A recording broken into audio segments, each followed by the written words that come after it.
আসসালামু আলাইকুম ওয়া রাহমাতুল্লাহি ওয়া বারাকাতুহু। নাহমাদুহু ওয়া নাস্তাঈনুহু ওয়া নাস্তাগফিরুহু ওয়া নাউযু বিল্লাহি মিন শুরুরি আনফুসিনা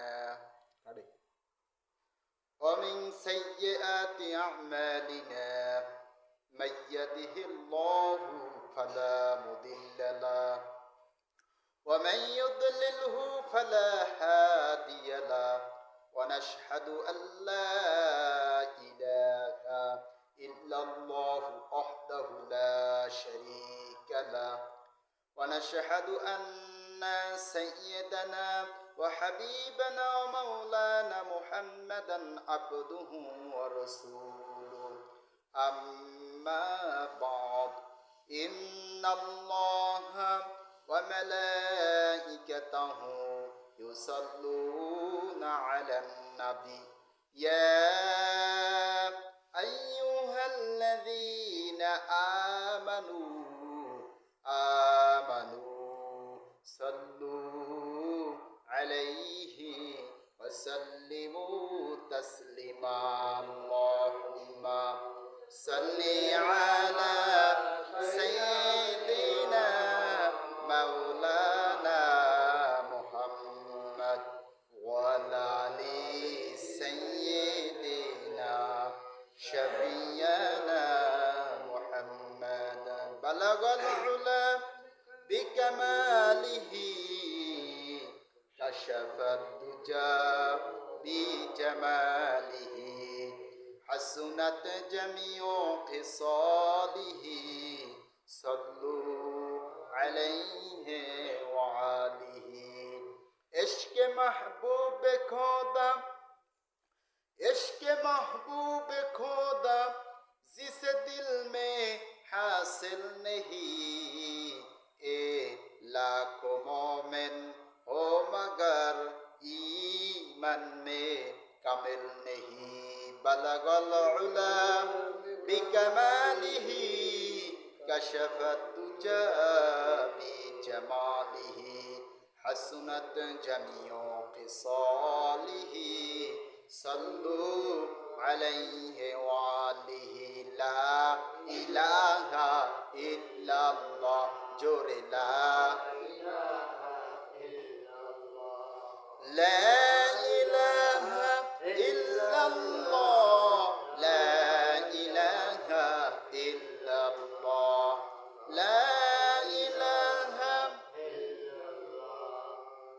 কোনো খালিক নেই তুমি ছাড়া কোনো মালিক নেই তুমি ছাড়া কোনো খালিক নেই তুমি ছাড়া কোনো মালিক নেই তুমি ছাড়া এই জীবনে সবাই লা ইলাহা ইল্লাল্লাহ লা ইলাহা ইল্লাল্লাহ লা ইলাহা ইল্লাল্লাহ লা ইলাহা ওগো আল্লাহ আজরাইলের যেদিন মোদের কাছে আনিবা সেদিন মোদের জবানে দিও এই যে মধুর কালিমা লা ইলাহা ইল্লাল্লাহ লা ইলাহা ইল্লাল্লাহ লা ইলাহা লা ইলাহা ইল্লাল্লাহু মুহাম্মাদুর রাসূলুল্লাহ সাল্লাল্লাহু আলাইহি ওয়াসাল্লাম। মাইকের আওয়াজ যে যেভাবে শুনতেছেন সবাইকে আন্তরিক সালাম। আবারও সালাম দিচ্ছি, গ্রহণ করে নিন। আসসালামু আলাইকুম ওয়া রাহমাতুল্লাহ। সম্মানিত প্রাণ প্রিয় মুসলমান ভাইরা, আমাদেরকে আল্লাহ সুবহানাহু ওয়া তাআলা সুস্থ রেখেছেন, ভালো রেখেছেন, সেজন্য আরেকবার শুকরিয়া আদায় করে বলছি আলহামদুলিল্লাহ। ভাইরা আমার, এই পৃথিবীতে আল্লাহ সুবহানাহু ওয়া তাআলা সব কিছু সৃষ্টি করেছেন তার ইবাদত করার জন্য। সুবহানাল্লাহ। আমি আপনাদের সামনে এমন একটি পরিচিত সূরা, যে সূরাখানা সবাই কম বেশি দৈনিক তেলাওয়াত করেন, সেই সূরা থেকে কিছু কথা বলবো, বলি ইনশাআল্লাহ। সূরার নাম হচ্ছে সূরাতুল আর রহমান। এই রহমান শব্দের, রহমান সূরার ফজিলত হচ্ছে, যে ব্যক্তি নিয়মিত এ সূরা তেলাওয়াত করবে, কিয়ামতের দিন তার মুখাকৃতি চন্দ্রের ন্যায় উজ্জ্বল হবে। সুবহানাল্লাহ। তাফসীরের ভিতর আছে, একদিন রাসূলুল্লাহ সাল্লাল্লাহু আলাইহি সাল্লাম সূরা আর রহমান তেলাওয়াত করেন, অথবা শ্রবণ করেন, অথবা সাহাবীদের নিশ্চুপ বসে থাকতে দেখে বললেন, জিনেরা তো দেখছি তোমাদের চেয়ে ভালো প্রশংসা করতেছে, সুন্দর উত্তর দিচ্ছে। সাহাবাগণ জিজ্ঞেস করলেন, ইয়া রাসূলুল্লাহ, জিনেরা কি উত্তর দিল? আল্লাহর নবী, বিশ্ব নবী সাল্লাল্লাহু আলাইহি ওয়াসাল্লাম বলেন, যখন আমি বলি ফাবি আইয়ি আলাই রাব্বিকুমা তুকাযযিবান, পাঠ করতাম, তখনই তারা বলতো, আমরা প্রতিপালকের কোন নেয়ামতকে অস্বীকার করি না। অতএব যে ব্যক্তি সূরা আর রহমান তেলাওয়াত করে, যে নারী পুরুষ রবের প্রশংসা তারা আদায় করে, বলেন সুবহানাল্লাহ। আল্লাহ তাআলা কুরআনুল কারীমের ভিতর বলছেন, আর রহমান আল্লামাল কুরআন খলাকাল ইনসান আল্লামাহুল বায়ান। সাদাকাল্লাহুল আযীম। আল্লাহ তাআলা বলেন, আর রহমান, আমি হলাম এমন রহমান। রহমান শব্দের অর্থ কি? মা মানা রহমান। রহমান শব্দের অর্থ কি? রহমান শব্দের অর্থ হচ্ছে অনুগ্রহ, অনুকম্পা, দয়া। আল্লাহ রাব্বুল আলামিন এই পৃথিবীর বুকে যত মানুষ রয়েছে, আল্লাহর বিধান মানুক আর না মানুক, আল্লাহ মুসলমানের ক্ষেতেও বৃষ্টি দেয়, আর বিধর্মী যারা আছে ওদের ক্ষেতেও সমান তালে বৃষ্টি দেয়। তার মানে হচ্ছে, এই পৃথিবীতে আল্লাহ সুবহানাহু ওয়া তাআলা সবার জন্য হচ্ছে রহমান। আর কিয়ামতের ময়দানে আল্লাহ রাব্বুল আলামিন সবার জন্য রহমান থাকবে না। যারা আল্লাহর ইবাদত করবে তাদের জন্য থাকবেন কিয়ামতের ময়দানে রহমান। ভাইরা আমার, মক্কার কাফেররা বিশ্ব নবী সাল্লাল্লাহু আলাইহি সাল্লামকে বলেন, হে মুহাম্মদ, তুমি যে রহমানের কথা বলো, এই রহমান বলতে আমরা বুঝি ইয়ামামার রহমানকে বুঝি। হে মুহাম্মদ, তাকে মাথা নত করব না। তার মানে হলো, আল্লাহকে আমরা রহমান মানি না, আমরা ইয়ামামার রহমানকে বিশ্বাস করি। বিশ্ব নবী বলেন, না না না, তা হবে না। এই রহমান বলতে হচ্ছে আরশে আজিমের মালিক রহমান। সুবহানাল্লাহ। ভাইরা আমার, বন্ধুরা আমার, আমরা আল্লাহকে বিশ্বাস করি। এই রহমান আপনার আমার জন্য, আপনাকে আমাকে সৃষ্টির আগে আল্লাহ বললেন, আর রহমান আল্লামাল কুরআন, আমি তোমাদের কোরআন শিক্ষা দিয়েছি, বলেন সুবহানাল্লাহ। আল্লাহ রাব্বুল আলামিন যদি মানব জাতির জন্য যুগে যুগে অসংখ্য কিতাব পাঠিয়েছেন, এই কিতাব যদি না পাঠাইতো, আমরা সফলতার পথ দেখতাম না, আমরা জান্নাতের পথ দেখতাম না। দেখতাম না। এই কোরআন বিশ্বনবীর মাধ্যমে দীর্ঘ 23 বছর একটু একটু করে 30 পারা কোরআন নাজিল করেছে, বলেন সুবহানাল্লাহ। আল্লাহ তাআলা বলেন, বান্দারে শুনে নেন, আল্লাহ বলেন আনজালাহু বিলমিহি, আমি আমার জ্ঞান দিয়া কোরআনকে রচনা করেছি। ওয়াল মালাইকাতু ইয়াশহাদুন, ফেরেশতারা সাক্ষী থাকো। ওয়া কাফা বিল্লাহি শাহিদা, আর ফেরেশতারা বলেন আল্লাহ সাক্ষী হিসাবে তো আপনি যথেষ্ট। কোরআনের মালিক হচ্ছে একমাত্র আল্লাহ সুবহানাহু ওয়া তাআলা। এখন প্রশ্ন আসতে পারে, কোরআন কি তেলাওয়াতের নাম না শব্দের নাম? কোরআন কিসের নাম? কোরআন হচ্ছে, মাসালার ভিতরে আসছে অনেক মতের পরে যে কোরআন শব্দ এবং অর্থের দুটের নাম মিলেই হচ্ছে কোরআন। বলেন সুবহানাল্লাহ। কোরআন যে আপনি তেলাওয়াত করবেন, হ্যাঁ আপনি অবশ্যই নেকি পাবেন, কিন্তু আপনাকে কোরআন মানতে হবে, আপনাকে কোরআন মানতে হবে। আল্লাহ তাআলা বলেন, আমি কার প্রতি কোরআন নাজিল করেছি দুনিয়ার মানুষগুলো শুনে নাও। আল্লাহ তাআলা বলেন, তাবারাকাল্লাযী নাযালাল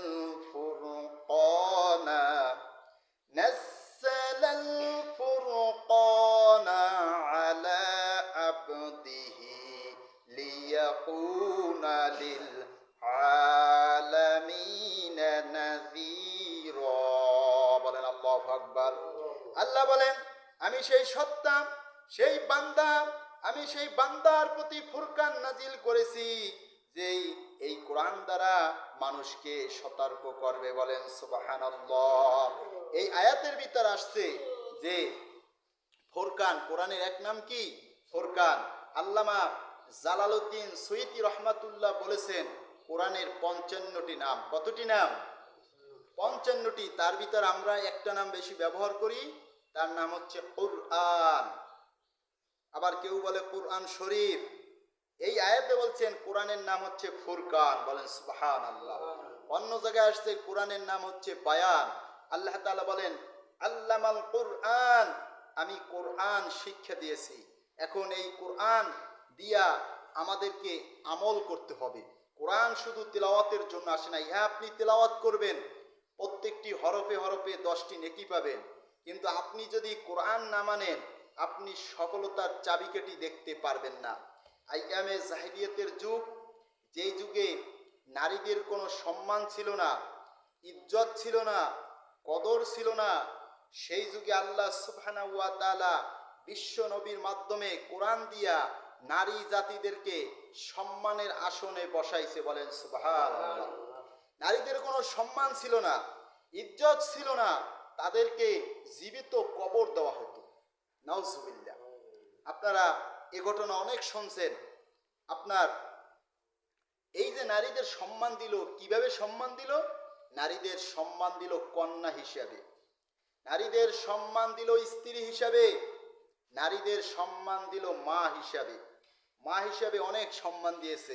এজন্য কবি বলছেন, মা যেন মোর খাঁটি সোনা, মা যেন মোর খাঁটি সোনা, নীল আকাশের চাঁদ, মাগো তোমায় না দেখিলে মিটে না গো সাত, ও মা মিটে না গো সাত। বলেন সুবহানাল্লাহ।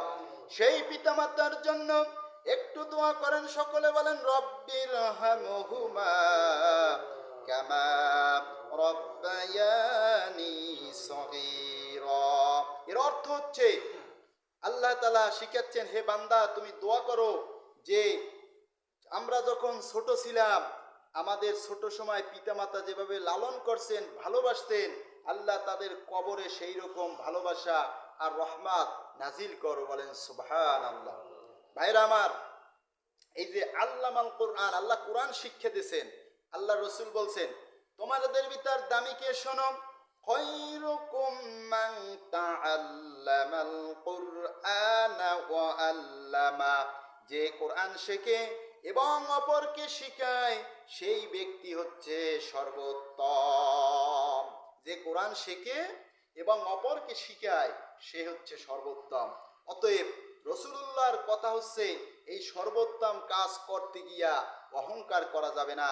রসুলুল্লাহ সাল্লাল্লাহু আলাইহি সাল্লাম বলছেন, বাল্লিগু আন্নী ওয়ালাউ আয়া, একটা বাক্য বললে তা মানুষের মাঝে পৌঁছে দাও। বলেন সুবহানাল্লাহ। কবি বলছেন, শিক্ষা ধর্ম অলংকার ইহা করে মানুষের মহত্ব বিস্তর, এই ধন কেউ কেড়ে নিতে নাহি পারে, যতই করিবে দান ততই যাবে বেড়ে। বাল্লিগু আন্নী ওয়ালাউ আয়া, একটা বাক্য বললে তা মানুষের মাঝে পৌঁছে দাও। বলেন সুবহানাল্লাহ। এজন্য আপনি যা পারেন মানুষকে শিক্ষা দেন, কিন্তু আমাদের নসিব এত খারাপ, কিছু কিছু মানুষ আছে যা জানে মানুষকে শিখাইতে চায় না, শিখাইতে চায় না। চিন্তা করে ওরে যদি শিখাই তাহলে আমার ভাত মারা যাবে, আমি ভাত খেতে পারবো না। এই চিন্তা করা হচ্ছে কুফরি চিন্তা। ভাইরা আমার, এই পৃথিবীতে আপনি আমি কেউই থাকতে পারবো না, সবাইকেই কবরে চলে যেতে হবে। আলেম বলেন, মুফাসসির বলেন, মুফতি বলেন, হাফেজ বলেন, কারি বলেন, সাধারণ মানুষ বলেন, সবাই নারী পুরুষ সবাই কবরে চলে যাবে।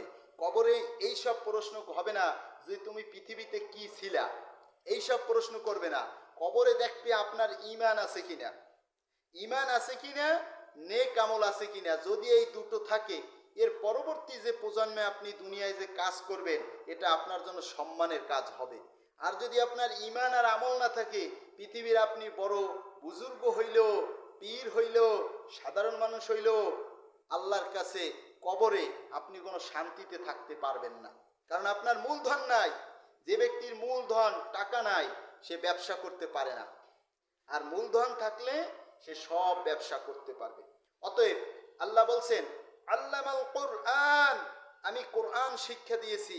এখন নবী নাই, রসুল নাই, আলেম উলামারা আপনাদেরকে কোরআন হাদিসের ব্যাখ্যা দিয়ে দিয়া কোরআন হাদিসের কথাগুলা আপনাদের শোনায়। এই কাজ শোনাবার পরে আপনারা যদি না মানেন, তাহলে কাল কিয়ামতের ময়দানে আপনি নিজেই ক্ষতিগ্রস্ত হলেন। তার মানে গ্রামের ভাষায় বলে, নিজের পায়ে নিজে কুড়াল মারছে। নিজের পায়ে নিজে কেউ কুড়াল মারে? মারে না। ভাইরা আমার, এই কোরআন শিক্ষা দিয়া বিশ্বনবী সাল্লাল্লাহু আলাইহি সাল্লাম সাহাবীদেরকে কোরআন শিক্ষা দিয়েছে। সাহাবীদেরকে কি দিয়েছে? কোরআন শিক্ষা দিয়েছে। আর সেই কোরআন ধাপে ধাপে ধীরে ধীরে একই কোরআন আমাদের মাঝে রয়েছে, কিন্তু আমাদের মাঝে সবচেয়ে বড় অভাব তা হচ্ছে ঈমানের অভাব। ঈমান শব্দের অর্থ কি? ঈমান শব্দের অর্থ হচ্ছে বিশ্বাস করা। কি করা? বিশ্বাস করা, আল্লাহর প্রতি নির্ভর হওয়া। ঈমান যদি আপনার না থাকে, কোনো আমলই আল্লাহর দরবারে কবুল হবে না। ভাইরা আমার, আনজালাহু বিইলমিহি, কোরআন নাজিল করছে কে? আল্লাহ বলছেন, আমি আমার ভাষায় কোরআনকে নাজিল করছি। অতএব এই কোরআন তো সবাই শুনতে দিতে চায় না। কারা সবচেয়ে এক নম্বরে কারা কোরআন শুনতে দিতে চায় না? তা হচ্ছে কাফের। কারা? কাফের। কাফেরদের বক্তব্য কি? আল্লাহ তাআলা সেই কথা কোট নোট করে কোরআনের ভিতর সূরা হামিম সিজদার 26 নম্বর আয়াতে আল্লাহ তুলে দিলেন। আল্লাহ বললেন, ওরা বলে, মক্কার বড় বড় কাফেররা বলে, ওয়াকালাল্লাযীনা কাফারু লা তাসমাউ লিহাযাল কুরআনি আলগাউ ফীহি লাআল্লাকুম তাগলিবুন। বলেন আল্লাহু আকবার। ওই কাফেররা বলে, ওয়াকালাল্লাযীনা কাফারু, ওই কাফেররা বলে, লা তাসমাউ লিহাযাল কুরআন, তোমরা কোরআন শুনবে না। তোমরা লা মানি না, তোমরা কোরআন শুনবে না। আর কি করবা? আলগাউ ফী, আর তোমরা ডিস্টার্ব করবা, বিশৃঙ্খলা করবা। এইগুলো যদি তুমি করতে পারো, লাআল্লাকুম তাগলিবুন, তাহলে তোমরা বিজয়ী হবা। বলেন নাউজুবিল্লাহ। কোরআনের কথা বললে যারা ডিস্টার্ব করবে, বুঝবেন যে ওদের চরিত্র বেশি ভালো না। ভাইরা আমার, তাহলে আল্লাহ কোরআন শিক্ষা দিচ্ছে শুধু তেলাওয়াতের জন্য না।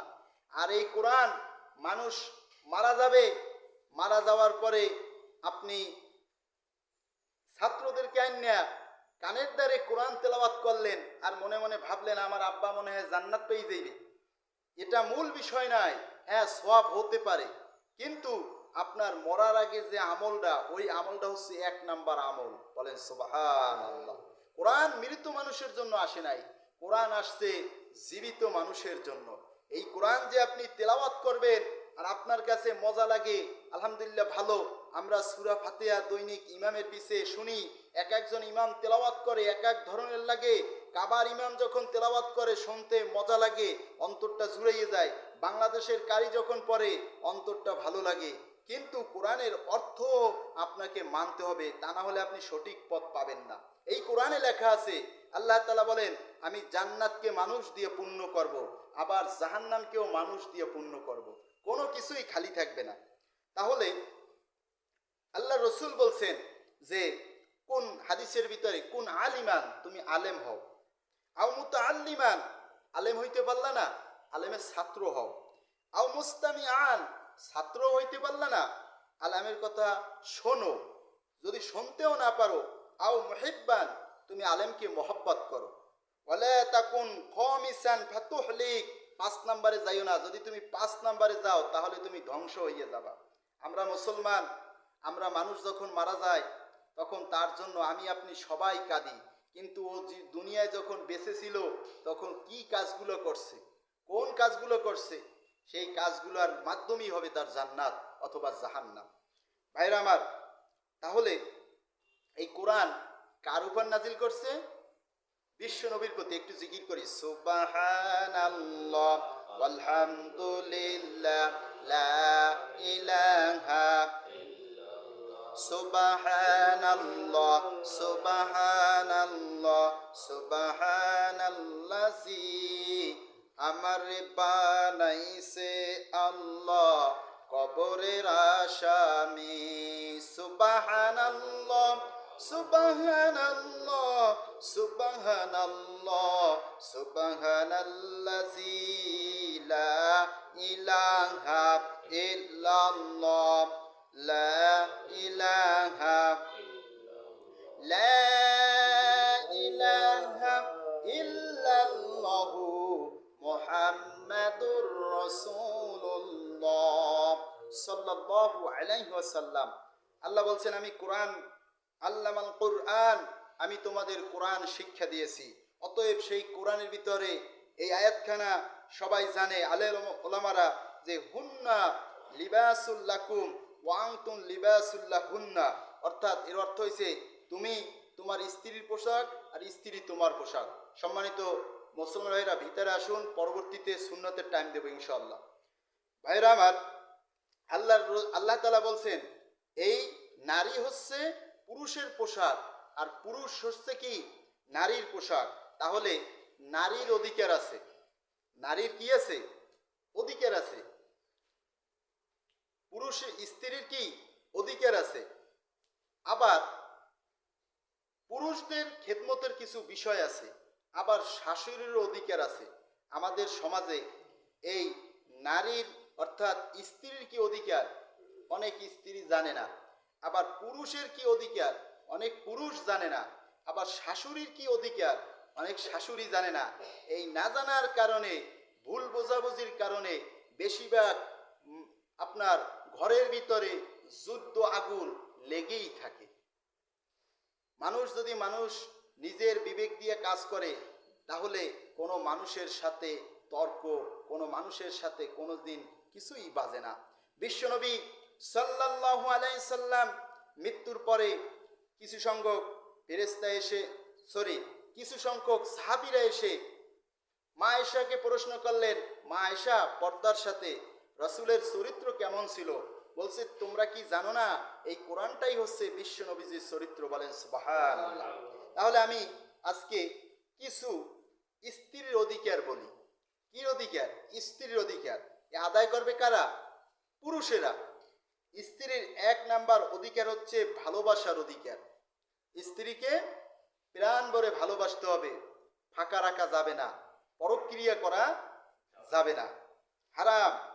এরপরে 2 নম্বর অধিকার স্ত্রীদের, পুরুষ করবে আর কি, প্রতি মাসে হাত খরচ দেওয়া লাগবে কিছু। আপনি আপনার স্ত্রীকে হাত খরচ দেবেন। যখন আপনার ছেলে মেয়ে নিয়ে বাপের বাড়ি যাবে, ওই আপনার স্ত্রীর বাবার বাড়ি যাবে, তখন প্রতিমধ্যে ওই ছেলে কান্নাকাটি করতে পারে, আপনার মেয়ে কান্নাকাটি করতে পারে। আপনি যদি কোনো টাকা পয়সা না দেন, তো ও পথে মধ্যে যখন দোকান বাজবে, তখন ও কি কিনে দেবে? ওর তো রোজা থাকা লাগবে ছেলে মেয়ে নিয়ে। এজন্য কিছু টাকা পয়সা দেওয়া লাগবে স্ত্রীকে হাত খরচ হিসাবে। প্রতি মাসে কম বেশি হাত খরচ দেবেন, তাহলে কি সংসারে বাজাবাজি মারামারি তেমন থাকবে না। এরপরে 3 নম্বর পয়েন্ট হচ্ছে ভালোবাসার ঘরে প্রকাশ ঘটাতে হবে। কিভাবে ভালোবাসার প্রকাশ ঘটাবেন? স্ত্রীর জন্য পছন্দের খাবার আনবেন।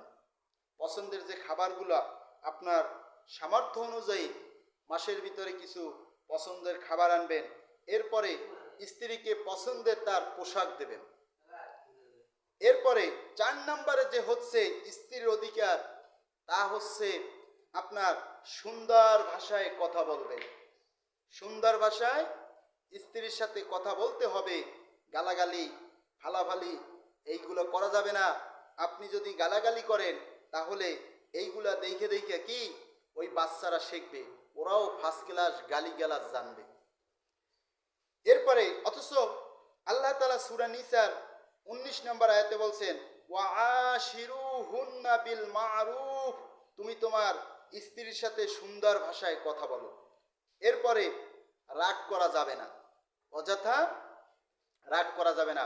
ভাইরা আমার, আল্লামাল কোরআন, আল্লাহ তাআলা বলছেন, আমি তোমাদের কোরআন শিক্ষা দিয়েছি। আপনার আমার সবাইকে তো জান্নাতে যাওয়া লাগবে, তাই না? জান্নাতে যাওয়া লাগবে না? জান্নাতে যাওয়া লাগবে।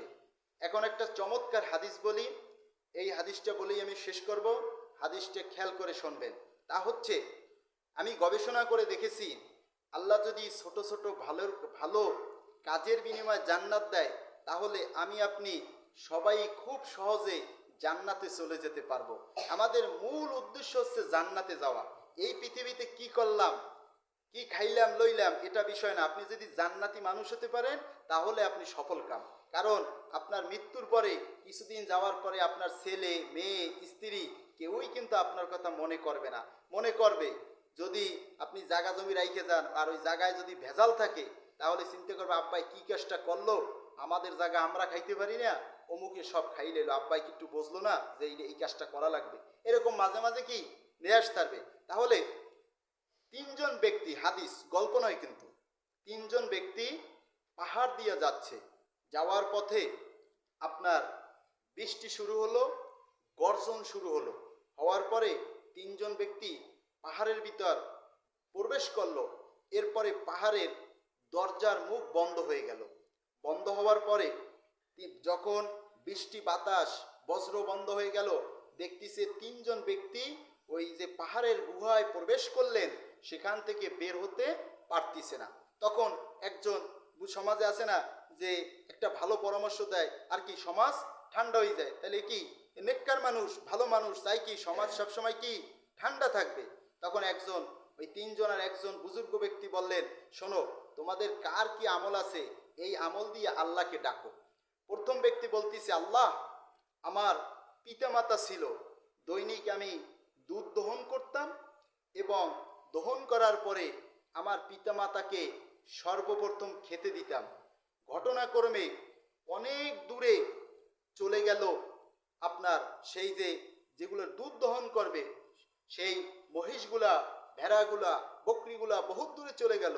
এরপরে দৈনিক যেরকম দুধ দহন করত, দুধ দহন করার পরে বাসায় নিয়ে এসে দেখে পিতামাতা ঘুমিয়ে গেছে। আল্লাহ, আমার ছেলে মেয়ে পায়ের কাছে কান্নাকাটি করেছে, অথচ আমি আমার ছেলেদেরকে ওই দুধ খেতে দেই নাই। আল্লাহ, এই কাজটা যদি বোঝেন আপনাকে সন্তুষ্টির জন্য করেছি, তাহলে আপনি পাথরটা একটু সরিয়ে দেন। সাথে সাথে পাথর একটু সরে গেল। বলেন সুবহানাল্লাহ। কিন্তু এর মূল উদ্দেশ্য হচ্ছে ইন্নামাল আমালু বিন্নিয়াত। আপনি পৃথিবীতে যত নেকির কাজ করবেন, আপনার ন্যায়তে যদি গরমিল থাকে, আপনি তার সওয়াব পাবেন না। কোরআনে লেখা আছে, আল্লাহ বলছেন, তুমি যে মানুষকে খাদ্য খাওয়াবা, এই খাদ্যর একমাত্র শুকরিয়া আমার কাছ থেকে নেকি নেবা। আর তুমি যদি ওই মানুষের কাছ থেকে তুমি কি উপকার চাও, তার কাছ থেকে কি কল্যাণ চাও, তাহলে তুমি কিন্তু এর নেকি পাবা না। দ্বিতীয় ব্যক্তি এবার বলতিছে, আর খাদ্যর কি ফজিলত গত জুমায় বলছিলাম, ইসলামের ভিতরে দুইটি কাজ হচ্ছে সর্বোত্তম। একজন সাহাবী গিয়ে প্রশ্ন করছে, ইয়া রাসূলুল্লাহ, ইয়া হাবিবাল্লাহ, ইসলামের ভিতর কোন কাজটা সর্বোত্তম? বলছে, তো তাইমুত্তম, তুমি মানুষকে খাদ্য খাওয়াবা, ওয়াতাকরাউস সালাম, এবং মানুষকে তুমি সালাম দিবা, আলা মান আরাফতা ওয়া মান লাম তারিফ, মুত্তাফাকুন আলাইহি, যে তোমার পরিচিত আর যে তোমার অপরিচিত তুমি সবাইকে সালাম দেবা। বলেন সুবহানাল্লাহ। একজন সাহাবী বলছে, রসুল বলছে সাহাবীদেরকে, শোনো, তোমরা জান্নাতে প্রবেশ করতে পারবে না যতক্ষণ না পর্যন্ত মানুষের মাঝে ভালোবাসা বৃদ্ধি না পাবে। সাহাবীরা বলছে, কোন কাজে ভালোবাসা বৃদ্ধি পাবে? বলছে, তো সেটা হচ্ছে আফসুস সালাম, তুমি মানুষের মাঝে ব্যাপক সালাম প্রচলন করো। বলেন সুবহানাল্লাহ। তাহলে সালাম হচ্ছে জান্নাতে যাওয়ার একটা মাধ্যম। এটা হাদিসে লেখা আছে, বানানো কথা নয়। এখন ওই যে লম্বা যে হাদিস বলছিলাম, এবার দ্বিতীয় ব্যক্তি বলতিছে যে, আল্লাহ, আমার একটি চাচাতো বোন ছিল, আর ওই চাচাতো বোনের ইজ্জতকে আমি যখন গ্রহণ করতে গেলাম তখন বললেন, ইত্তাকুল্লাহ, হে আল্লাহর বান্দা, আল্লাহকে ভয় করো, আর তুমি মোহর আনো। যখন আমি মোহর আনলাম তখন বললেন যে, ইত্তাকুল্লাহ, হে আল্লাহর বান্দা, আল্লাহকে ভয় করো, আমি তোমার সাথে একসাথে থাকতে রাজি না, আমি ওই ভয়তে ওর কোনো ক্ষতি করি নাই। আল্লাহ, আপনি যদি বোঝেন এই কাজটা শুধু আপনার সন্তুষ্টির উদ্দেশ্য করেছি, তাহলে পাথরটা একটু সরিয়ে দেন। সাথে সাথে পাথর আরো একটু সরে গেল। এবার 3 নাম্বার যে ব্যক্তি, এবার তার পালা।